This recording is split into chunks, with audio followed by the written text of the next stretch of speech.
O mga lods, sa ganang may mga Honda Click dyan, baka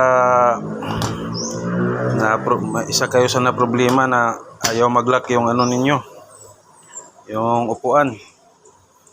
Huwag agad kayo magpalit ng ano mga lods, kasi baka ang dahilan ng mga lods ay ito mga lods. Ayan, itong rubber niya mga lods. Tingnan nyo mga lods, oh. Una, hindi maano yung ano ko, ma-lock yung click ko. Yun pala, ang rubber pala niya sobrang kapal. Kaya hindi to maabot doon sa lock niya. Ito mga lods. Kaya ang ginawa ko mga lods, tinanggal ko tapos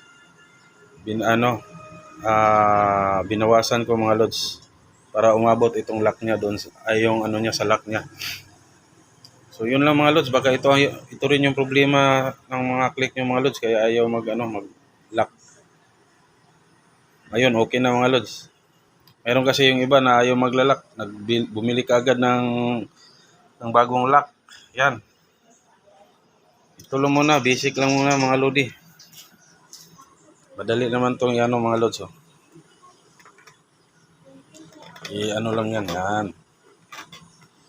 Ganun lang mga lods. Bawasan nyo lang ito mga lods, oh. Kunti lang.